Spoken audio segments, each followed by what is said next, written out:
Hello friends, मैं हूं गौरव और क्या आपको पता है एक साधारण चाइल्ड बर्थ की प्रोसीजर तकरीबन 8 घंटों तक चल सकती है, जिसमें एक एवरेज औरत को इतना दर्द होता है मानो जैसे उसके प्राण निकल रहे हो। एटलीस्ट 20 मिनट तक उसे पुश करते रहना पड़ता है बच्चे को बाहर। अब ये सुन के आपको क्या लगता है? मर्दों का ये कहना कि गोटियों पे मारने का दर्द लड़कियां कहां समझ सकती है, वो प्रेगनेंसी से भी कहीं ज्यादा होता है। क्या ये सही स्टेटमेंट है? I mean, अगर 20 मिनट तक तुम्हें ये दर्द सहना पड़ जाए या फिर तुम्हारी गोटियों पर एक जोर का हमला हो, तो इन दोनों सिचुएशन में से तुम पर्सनली क्या चुनोगे?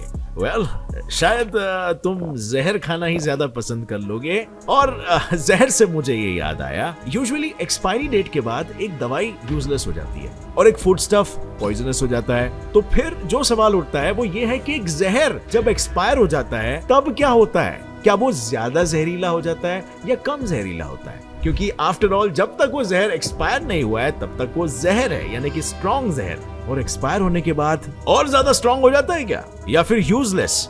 वेल, सोचना जारी रखो लेकिन अपने होश आवाज में रहकर, क्योंकि अगला सवाल थोड़ा नशीला है और कुछ इस प्रकार है कि इंडिया में जब भी हम गंजेड़ी नशेड़ी लोगों से ये सवाल पूछते हैं ना कि अपने फेफड़े, गुर्दे, दिल और दिमाग को सड़ाकर क्या मिल जाता है, तो सामने से जवाब ये आता है कि भाई सुकून और चैन की नींद, अच्छी नींद आती है, खाना भी अच्छा खाते हैं, full on stress relief. But क्या होता है असल में जब आप हाई होने के बाद सुकून से लो हो जाते हो, या कहूं तो सो जाते हो? What is exactly happening inside your brain? Well, इन सारे माइंड ब्लोइंग सवालों के जवाब आज आपको मिलेंगे इसी आस्क जीएसएफ के वंडरफुल एपिसोड में, जो आपकी नॉलेज को ऐसे लॉन्च करेंगे जैसे स्पेसएक्स का spacecraft. So let's start with the question number 1, जो है if a poison expires, does it become more poisonous? Well, ये उस पर डिपेंड करता है कि आप किसे पॉइजन कह रहे हो, क्योंकि according to the definition poison वो होता है जिसे खाने, पीने, सूंघने या किसी भी तरह से शरीर में एब्जॉर्ब करने से उस जीव की तबीयत बिगड़ सकती है या उसकी जिंदगी टाटा बाय बाय हो सकती है। तो अगर सिर्फ इस डेफिनेशन पे जाए तो हर चीज जो हमारे शरीर में जाती है, फिर चाहे वो हवा हो या पानी, वो एक तरह का पॉइजन है। मिसाल के तौर पर अगर आपने बहुत ज्यादा पानी पी लिया है तो आपका खून पतला हो जाएगा और आपका ब्लड प्रेशर बढ़ने लगेगा, जिससे नाजुक नसों पर प्रेशर आएगा और वो फटने लगेंगे। मोरोवर, ज्यादा पानी पीने से आपके सेल्स के होल्स, पोर्स के गेटकीपर सोडियम आयॉन्स डाइल्यूट हो जाएंगे और पानी को सेल्स के अंदर भरने लगेंगे, जिससे सेल्स पर दबाव पड़ेगा, वो फूटने लगेंगे और फाइनली ब्लीडिंग के कारण आपकी मौत हो जाएगी। सो अगर इस बेसिस पर हम पानी को भी एक पॉइजन कंसिडर करें तो वो फ्रेश होने पर भी आपकी जान ले सकता है और एक्सपायर होकर उस पर माइक्रो ऑर्गेनिजम्स ग्रो होने के बाद भी। बट आई नो आप ऐसे टेक्निकल आंसर्स से सेटिस्फाइड नहीं होंगे। आपको फेमस पॉइजन जैसे कि सांप के जहर के बारे में जानना होगा, है ना? तो चलो आपकी ये इच्छा भी पूरी कर देता हूँ।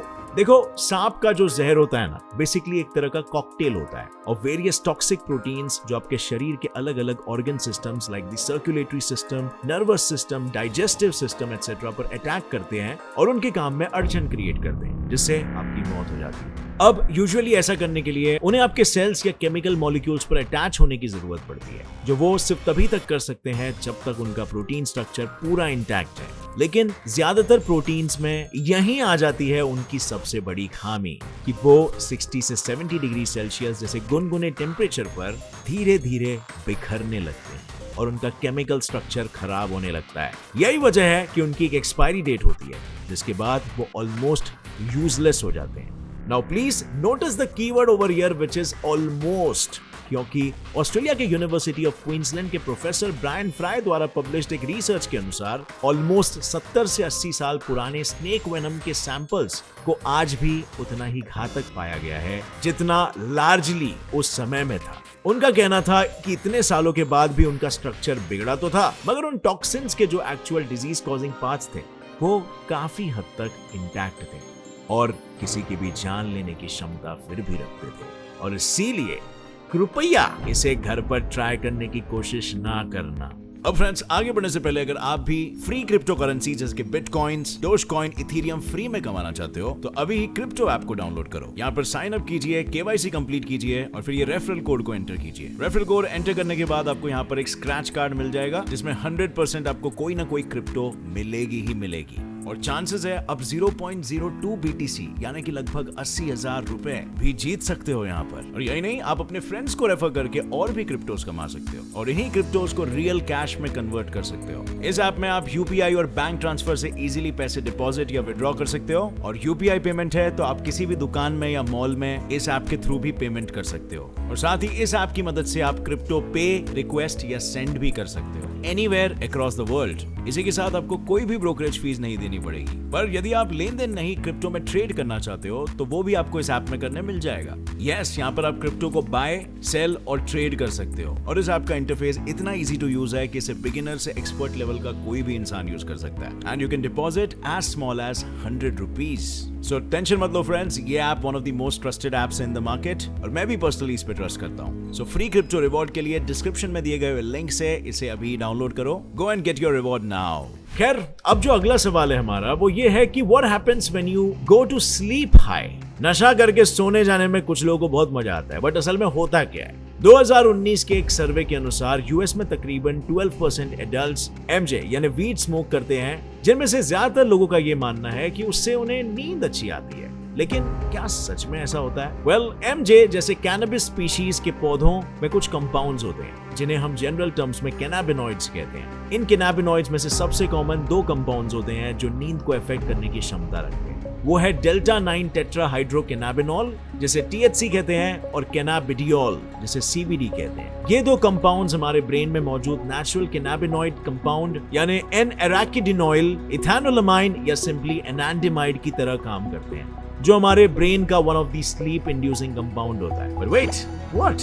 एक कैनाबिनॉइड कंपाउंड हमारे दिमाग में ऑलरेडी मौजूद होता है? जी हाँ, हमारे ब्रेन में जो कई सारे स्लीप रेगुलेटिंग पार्ट्स होते हैं like amygdala, suprachiasmatic nucleus SCN, brainstem, pineal glands etcetera, उन्हीं में से एक होता है बेसल फोरब्रेन, जो बेसिकली आपके फ्रंटल ब्रेन का निचला रीजन होता है। ये एरिया हमारे कैनाबिनॉइड सिस्टम से जुड़ा होता है जो हमें सुलाने और उत्तेजित यानी कि खुश करने से लिंक्ड है। अब वैसे तो इस सिस्टम के बारे में अभी भी इतनी क्लैरिटी नहीं है कि ये कैसे काम करता है, पर यह देखा गया है कि एनांडिमाइड, THC और CBD जैसे कैनाबिनॉइड कंपाउंड्स बेसल फोरब्रेन को एडिनोसाइन नाम के कंपाउंड बनाने की ऑर्डर देते हैं, जो नेचुरली हमें लंबी गहरी नींद में ले जाने में मदद करता है। लेकिन क्या इसका मतलब यह है कि MJ की पुड़िया या THC को स्मोक करने से आप पर कोई असर नहीं होता? जी नहीं। ऐसे कई रिसर्च स्टडीज सामने आए हैं जो ये कहते हैं कि ये जो जितने भी नशीले पदार्थ होते हैं ना, वो ऑफ कोर्स फ्रीक्वेंटली ना लिए गए तो स्लीप को एनहांस करते हैं, पर जो इन पदार्थों को फ्रीक्वेंटली इस्तेमाल किया गया तो उनमें ये नींद का सबसे महत्वपूर्ण स्टेज यानी REM स्लीप को ड्रास्टिकली छोटा कर देते हैं, जो बेसिकली हमारे ख्यालों की दुनिया वाला स्टेज होता है। साथ ही जब हमें ये रियलाइज होता है कि ये हमें इफेक्ट कर रहे हैं और जब इसका इस्तेमाल हमें बंद कर देना चाहिए, तब पता चलता है कि ये पदार्थ हमारे स्लीप साइकिल के साथ साथ हमारे ब्रेन के रिवॉर्ड सिस्टम को भी इन्फ्लुएंस करते हैं, जिससे आपको इन पदार्थों की लत लग जाती है और फिर किसी दिन जब आप इनके बिना सोने की कोशिश करते हो तो वो नामुमकिन सा लगने लगता है, जिसे हम इंसोम्निया कहते हैं। ऊपर से कुछ रिसर्च स्टडीज में ये भी सामने आया है कि THC हमारे हार्ट रेट को बढ़ाता है, जिससे हार्ट प्रॉब्लम्स में हिस्ट्री रखने वालों की नींद में चल बसने की भी संभावना बढ़ जाती है। हालांकि MJ एक बैन प्रोडक्ट होने के कारण इस पर और ज्यादा रिसर्च होनी अभी भी बाकी है। So yeah, these are all the trade-offs that you have. खैर, इसी नोट पर let's move on to our next question. क्या रेल ट्रैक पर सिक्का रखने से ट्रेन पटरी से उतर सकती है? Well, सच कहूं तो ये इस पर डिपेंड करता है कि सिक्का कितना बड़ा है। I mean, अगर एक मैनहोल के ढक्कन के साइज का हो तो वो जरूर एक ट्रेन को पटरी से उतार सकती है। लेकिन अगर आप एक ऑर्डिनरी कॉइन की बात कर रहे हो तो बिल्कुल भी आपको डरना नहीं चाहिए, क्योंकि ये पूरा खेल कंजर्वेशन ऑफ मोमेंटम का है, जिसके अनुसार जब भी कोई ज्यादा मोमेंटम वाली चीज कम मोमेंटम वाली चीज से टकराती है तो हमेशा कम मोमेंटम वाली चीज ही टकराव से दूर फेंकी जाती है। अब अगर इस प्रिंसिपल के आधार पर एनालाइज करें तो ट्रेन एक काफी भारी भरकम चीज है और काफी तेजी से भी चलती है, जिसके कारण उसका मोमेंटम बहुत हाई होता है। मगर वहीं अगर हम पटरी पर रखे एक कॉइन पर नजर डालें तो वो ना तो भारी है और ना ही मूव कर रहा है, जिससे उसका मोमेंटम होता है ऑलमोस्ट जीरो। सो जब हायर मोमेंटम वाली ट्रेन इस लो मोमेंटम वाले कॉइन से टकराएगी तो या तो वो कॉइन ट्रेन के वेट से पिचक जाएगी या फिर तेजी से कहीं दूर उड़ जाएगी। हाँ, पर इसका ये मतलब नहीं है कि इसके चलते किसी की अभी तक जान नहीं गई है। यूके के डेली मेल के एक न्यूज आर्टिकल के अनुसार 2014 में ब्रांट टॉरिस नाम के एक टीनेज लड़के की जान सिर्फ इसीलिए चली गई क्योंकि वो ट्रेन की पटरियों पर कॉइन्स रखकर उन्हें पिचकाना चाहता था। जी हाँ, वो अपने इस वियर्ड फैसिनेशन में इतना बिजी हो गया कि उसे एहसास ही नहीं हुआ था कि ट्रेन उसे भी पिचका सकती है। और फाइनली जब उसने ये रियलाइज किया तब तक बहुत देर हो चुकी थी। पर लेट मी टेल यू, ये सिर्फ इकलौता ऐसा केस नहीं है। ऐसे और भी बहुत से सिमिलर केसेस है जहां लोग ट्रेन्स की मदद से कॉइन्स पिचकाने के दौरान मारे गए हैं, क्योंकि ऐसे स्टूपिड काम करते वक्त सिर्फ ट्रेन अकेली डेंजरस चीज नहीं होती जो आपकी जान ले सकती है। जो कॉइन आप पटरी पर रखते हो वो भी ट्रेन के फोर्स के कारण किसी चपटे बुलेट की तरह आपको सीरियसली इंजर कर सकती है।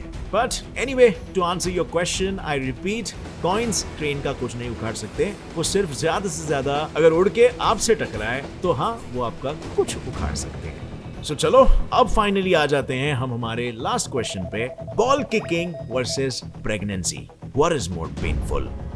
प्रेगनेंसी 9 महीनों तक चलने वाली वो कड़ी तपस्या है जिसमें पहले तो एक माइक्रोस्कोपिक एम्ब्रियो को किसी तरबूज के साइज जितना बड़ा होना होता है और फिर उसके बाद एक बिस्लरी के ढक्कन जितने साइज के ओपनिंग से बाहर आना होता है।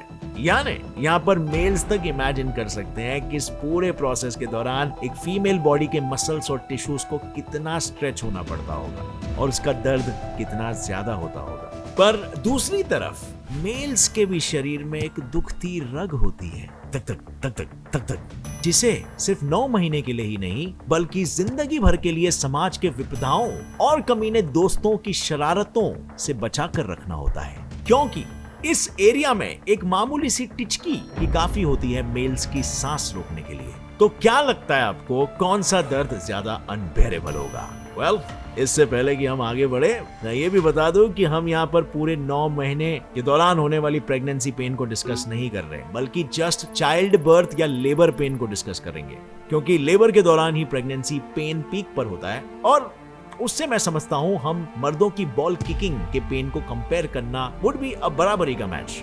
सो क्या है ज्यादा दर्दनाक? वेल, अगर हम चाइल्ड बर्थ के प्रोसेस यानी लेबर के दौरान होने वाले दर्द की बात करें तो वो अराउंड 8 घंटों तक चलता है। इसकी वजह यह है कि डिलीवरी के वक्त माँ के यूटेरस के वॉल्स कॉन्ट्रैक्ट यानी सिकुड़ने लगते हैं ताकि बच्चे को नीचे की तरफ ढकेला जा सके। इससे होता यह है कि यूटेरस के बेस के मसल्स और उसके सर्विक्स नाम के दरवाजे पर प्रेशर पड़ने लगता है, जो हर फ्रीक्वेंट यूटेरीन कॉन्ट्रैक्शन के साथ बढ़ता ही चला जाता है और फीमेल के ऑलमोस्ट पूरे लोअर बॉडी में भयानक दर्द क्रिएट करता है, क्योंकि फीमेल के सर्विक्स में जो नोसिसेप्टर्स होते हैं ना, या टच सेंसिटिव पेन रिसेप्टर्स, वो फीमेल के T10 से लेकर S4 रीजन में मौजूद स्पाइन से कनेक्टेड होते हैं, जो basically lower back, abdomen, thigh, genital area etcetera के पेन को भी प्रोसेस करता है। इसमें सरप्राइजिंग बात तो यह है कि मेल्स का सामान और उसकी थैली भी इन्हीं स्पाइनल कॉर्ड रीजन से कनेक्टेड होती है। फर्क बस इतना होता है कि फीमेल्स में ये रिसेप्टर्स एटलीस्ट 20 मिनट्स तक कंटिन्यूअसली ट्रिगर होते रहते हैं और मेल्स के केस में बस शुरू के कुछ मिनट्स तक ही, जिसके बाद पेन ड्रास्टिकली ड्रॉप होने लगता है। सो अकॉर्डिंग टू साइंस, जिसको भी लगता है ना कि बॉल किकिंग ज्यादा पेनफुल होता है, तो अकॉर्डिंग टू डॉक्टर एंथनी योन, अपने सामान पर 20 मिनट तक लगातार लात मारकर देख सकते हो कि प्रेगनेंसी का पेन कैसा होता है। खैर, लेकिन ये सुन के मेरा मेल ईगो ट्रिगर हो गया। देखो भाई लोग, साइंस कुछ भी बोले यार, मैं तो यही मानूंगा कि पेन एक सब्जेक्टिव चीज होती है जो पर्सन टू पर्सन डिफर करता है, पर साथ ही बहुत सारे अन्य फैक्टर्स पर भी डिपेंड करता है, जैसे कि किक कितने जोर से मारी गई वगैरह वगैरह। क्योंकि हो सकता है ना कि इंटेंसिटी के मामले में बॉल किकिंग की पेन ज्यादा पेनफुल हो और पेन के टाइम स्पैन के मामले में प्रेगनेंसी ज्यादा पेनफुल हो। और वैसे भी इंडिविजुअली लोगों की पेन टॉलरेंस कैपेसिटी भी अलग होती है, तो किसी इंडिविजुअल के लिए थोड़ा सा पेन भी बहुत ज्यादा पेन हो सकता है और किसी के लिए बहुत ज्यादा पेन भी थोड़ा सा पेन हो सकता है। तो यहाँ पर यही बोल के लड़कों की इज्जत बचा के शर्म और लाज को क्वाइटली दफना कर मैं आपसे पूछना चाहूंगा, आपकी क्या राय है? आपको क्या लगता है दोनों में से क्या चीज ज्यादा पेनफुल है? Comment down below. और हाँ, अगर इस वीडियो से कुछ भी नया सीखने मिला तो एक लाइक जरूर ठोकना। Get set fly science channel को भी सब्सक्राइब कर लो, क्योंकि ऐसे नॉलेजेबल वीडियोस आपको आगे भी देखते रहने मिलेगा regularly. With that said, as always, stay curious, keep learning and keep growing. Jai Hind!